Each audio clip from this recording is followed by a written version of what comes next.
माता सीता जब उनके सामने 56 प्रकार के भोग रखे जाते थे तो कभी कभी एक निवाला मुख में रखते ही तुरंत हटा देते थे, थाल को ठुकरा देते थे। मुझे अच्छा नहीं लग रहा है, ये स्वादिष्ट नहीं है। आप लोग सोच रहे होंगे कि आपने कहा कि श्री रामचरितमानस की सबसे दुखी पात्र सीता है, पर यहां तो सुख सुविधा की बात की जा रही है। उन्हें दुख कहां मिला?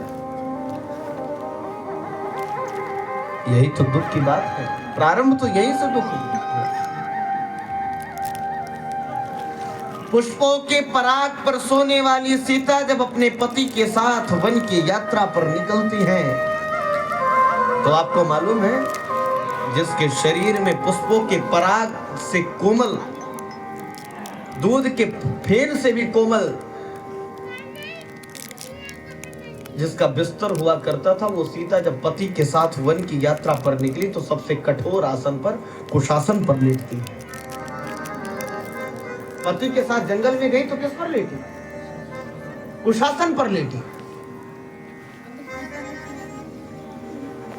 पुष्पों के पराग पर चलने वाली सीता, जिसके चरणों में पुष्पों के पराग से भी घाव पड़ जाते थे, हो जाते थे, ऐसे सीता जब अपने पति के साथ वन की यात्रा पर निकली तो वहां पर पुष्पों के पराग नहीं बिछाए गए थे, वहां कंकड़ थे, वहां पत्थर थे, वहां कांटे पड़े थे, और माता सीता उन कांटों पर चलती हैं, उन कंकड़ीली पथरीली रास्तों पर चलती हैं।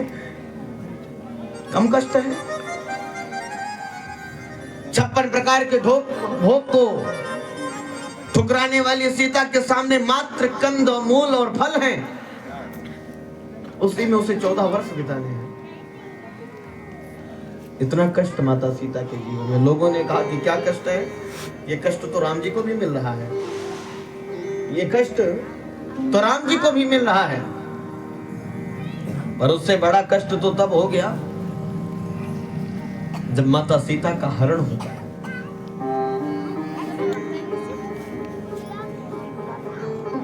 राजा दशरथ को मालूम था कि 14 वर्ष बाद राम लौट करके आएंगे अयोध्या की पावन धरती पर, और अयोध्या की राज सत्ता को संभाल करके हमारी व्यवस्थाओं को अपने अधिकार में लेकर के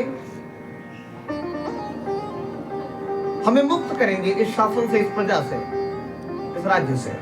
हम भजन कर पाएंगे, हम आनंद के साथ परिवार के साथ समय बिता पाएंगे। पर इतने में ही प्राण निकल गए। माता सीता को पता भी नहीं है कि राम कब आएंगे हमारे पास, अशोक वाटिका में राम कब पहुंचेंगे लंका की धरती पर। इतना कष्ट राजा दशरथ को भी नहीं मिला, भले ही प्राण निकल गए उनके। और आपको मालूम है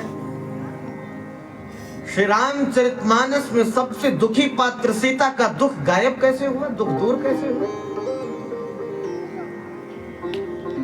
हनुमान जी महाराज लंका की पावन धरती पर पहुंचते हैं, अशोक वाटिका में पहुंचे, और माता सीता अशोक के पेड़ के नीचे बैठ करके आज अशोक से अनुनय विनय कर रही है, निवेदन कर रही है, प्रणय निवेदन कर रही है। क्या कहती है?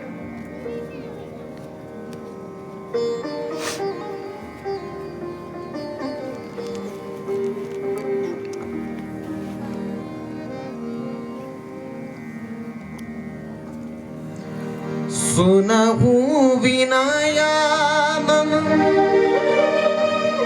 विटप शोका, सुनहु विनया मम विटप शोका, सुनहु विनया विटप शोका, सुनहु विनया मम विटप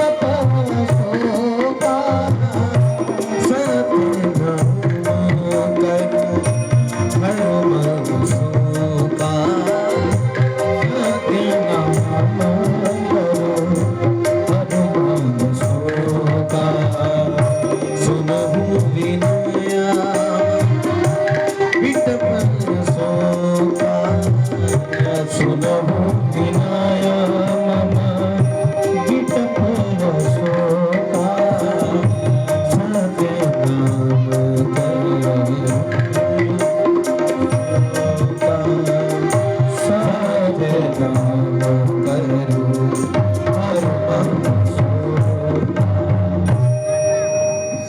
विनय मम मिटप अशोका, सत्य नाम करु हरु मम शोका। मैया ने निवेदन किया, अशोक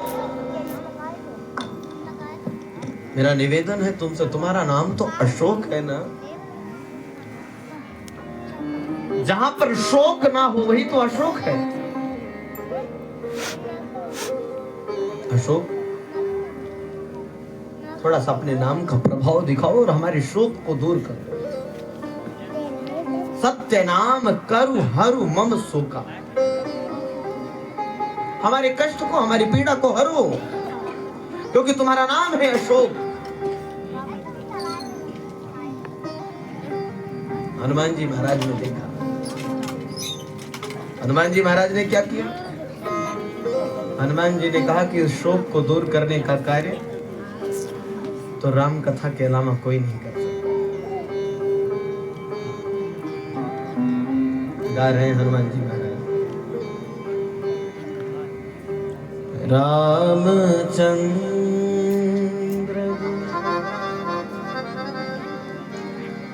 बार नहीं लागा,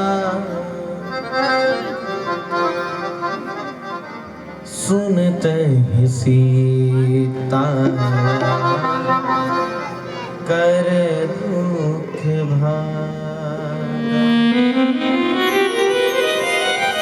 रामचंद्र गुण बर नहीं लागा, सुनते ही सीता कर दुख भागा।